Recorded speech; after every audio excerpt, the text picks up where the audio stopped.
Hey everybody, thanks for joining me.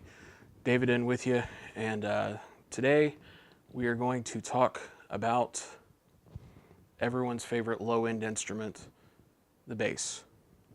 I've been playing bass for a long time. Actually, I mentioned in some of my other videos that I play multiple instruments, and aside from guitar, I also play a little bit of piano, a little bit of drums. I'm not super good on either one of those, but I also play bass, and actually I learned to play bass before I learned to play guitar. So I've been playing since I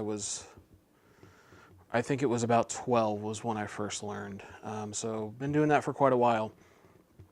And I've been talking a lot about guitars, but I thought that it'd be fun to kind of branch off and go down a different path with something a little different. But something that I also feel like I can talk about and share some knowledge with, and hopefully get some input from other people too. And today I'm going to be playing this bad boy right here. This is a 1974 Fender Mustang bass. It belongs to my mom, who is also a bass player. She's been playing for many, many years. She loves this thing. She named it. It is named JD after JD Sumner, who was at one point the world record holder for lowest voice. I think since then that record has been broken, but back when she got this bass and named it, he did a lot of Southern gospel stuff, and I've heard some recordings of him, and he could get down low. But a little bit about this bass. Fender, obviously, like I said, split pickup, volume, tone, rosewood fretboard. But the weird thing about this bass is it is 3/4 scale, and what that means is that the neck is from the nut down to the end of the neck. It's actually shorter than most basses, like about 75%, hence the 3/4. So if you know my mom, or if you've ever met her, seen pictures of her, she's not very tall. So this works perfectly for her. She doesn't have a big arm span, a big hand span. It's great for her. And I like it just because it's fun, and since it's shorter scale, I feel like I can play faster on it. I can hit some different licks and stuff that on a full scale, or even 2-octave bass, I just can't quite get the speed that I can with this one. So anyways, that's what I'm playing. She lets me borrow this from time to time and use it, and I'm extremely grateful because this thing is a classic and still sounds and plays great. I'm playing through a Fender BXR 60 amp. It's from the late 90s. And the BXR series was what Fender made before the Rumble, if you're familiar with the Fender Rumble bass amps. So we've had it for a long time, but it works, still sounds great. And amps are expensive, so if you got one and it's not broke, might as well hang on to it. All right, so just real quick, we'll go over some of the differences. Obviously, there are completely, guitar and bass, aside from looking similar, have many, many, many differences. Just from the get-go, guitars tend to hover in the mid range on your frequencies. Basses are obviously the low end. Guitars, you typically play multiple strings at once. Basses, a lot of times, are just going to be single strings. Most basses come in 4-string variety. Of course, there are others. There's 5-string, 6-string, 7, 8, 10, 12. It goes on and on and on. I've played 5, 6, and 12. I played a 12-string bass that was set up a little weird. It was actually kind of set up similar to a 12-string guitar in that you hit multiple strings at once, but unlike a 12-string guitar where you hit 2 strings, with this bass that I played, it was 3 strings, and it sounded a lot like an organ. It was really cool, but a challenge to play, as you can probably imagine. The strings on a bass are much thicker just by design, by necessity for hitting that low end. Um, let's see, the play style of a bass is much different than a guitar. Like I said, with guitar, you hit multiple strings at once most of the time. With a bass, most of the time you're going to do the opposite and hit single strings at a time. However, there are going to be instances where you're going to hit 2 or even 3. You can even chord and hit 4, depending on what you're doing and the style of music you're playing and what kind of effects you're going towards. You can play bass. A lot of people like to play bass with their fingers. In fact, right here you've got a thumb rest on this bass so that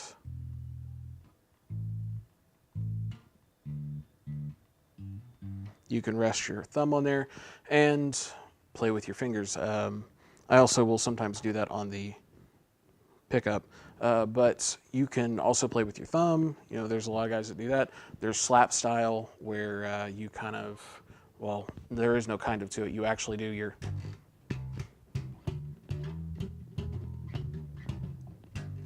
slapping the strings. But I also play with a pick sometimes, and some people like to kind of rag on that. Why would you play bass with a pick? Well, because for the same reason that you would play anything differently, you want a different sound. With playing with your fingers, you get sort of a muted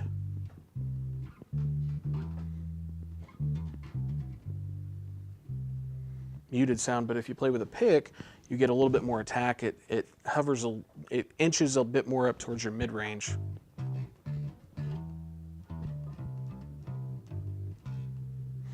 So, also, you can alternate pick if you're familiar with that term. So you're kind of,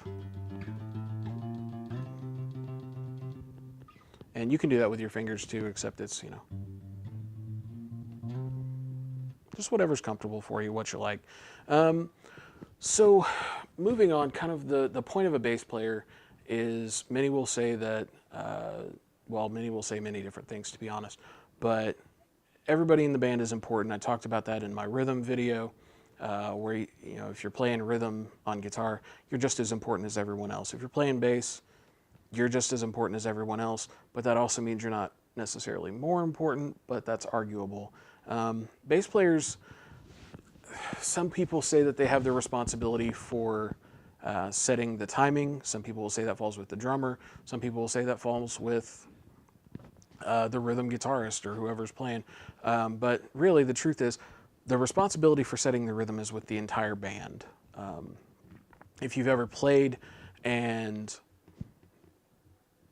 the tempo that you started the song off with slowly kept creeping up, and by the time you were done, you were playing it faster. Well, that's not the drummer's fault. That's not the guitarist's fault. It's not the bass player's fault. It's the band's fault, because you can fight. If one person starts to speed up, you can fight against that and pull them back. I've done it, and it's necessary. You need to listen to your part. Keep timing with yourself. Don't just listen to everyone else. That being said, make sure you listen to everyone else. Make sure that you're aware of what everyone else is doing. It's easy to get caught in your own part and kind of lose what the rest of the band is doing and lose the feel, because there are going to be times where you do want to speed up through the song. There's going to be times where you want to change the groove in the middle of the song. There's all kinds of stuff. But I don't want to take up too much time with this, so let's move on.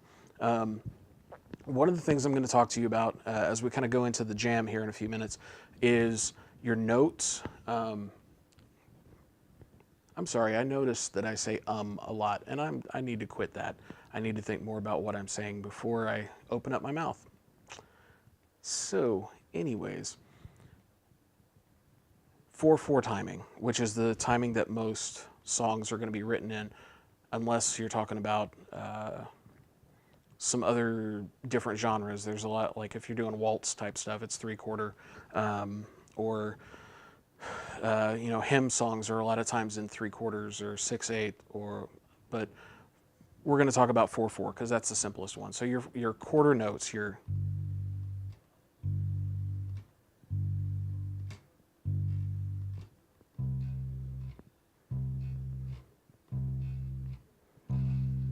okay, so I mean, you hear it, and It is what it is, but to be honest, it's kind of boring.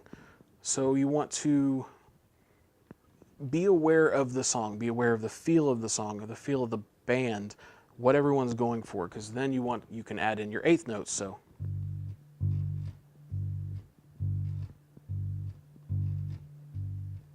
So one, quarter notes, 1, 2, 3, 4, eighth notes, 1 and 2 and 3 and 4. You can go into 16th notes, 1E and 2E and 3E and 4E and 1E and you can kind of mix those up. You know, go for an eighth note, couple of eighth notes, jump into 16th notes. Even if you're feeling feisty, you can go for 32nd notes. Good luck with that. There's even 64th notes. It goes on. It's insane.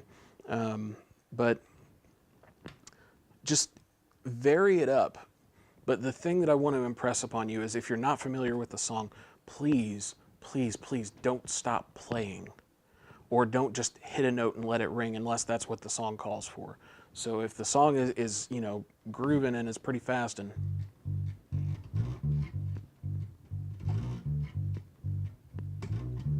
but you're not familiar with it, you know, and you just kind of go.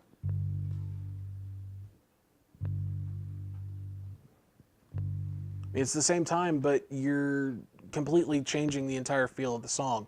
Remember, you may not be necessarily responsible by yourself for the timing, but you are responsible for the groove. You can kind of change how that song feels. So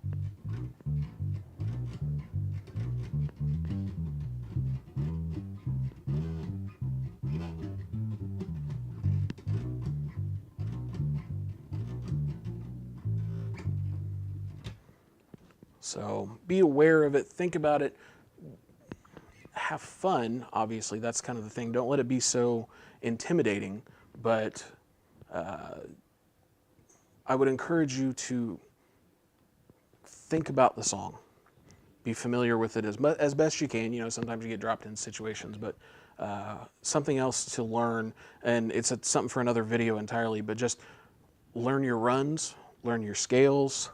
So, you know, your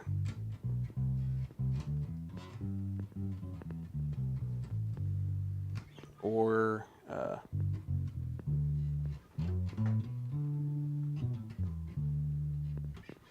minor scales.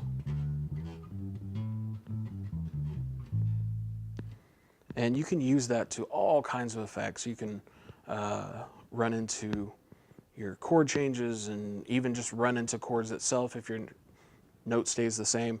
So what I did was just record something. It's a very, very, very simple rhythm track, and I'm going to just kind of go through it along with the guitar to show some different styles of bass and kind of what you can do with it and how different things that you do as a bass player will change the feel of the song.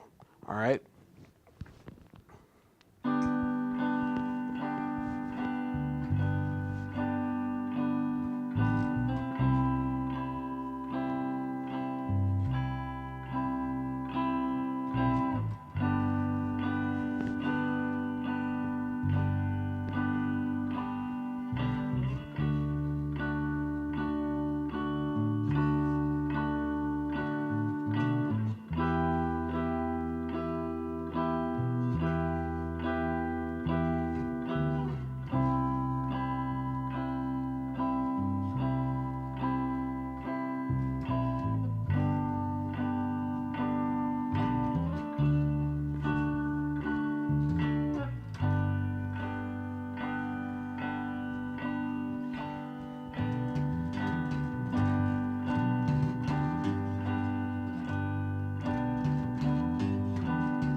So that's just kind of scratching the surface with some of the stuff that you can do.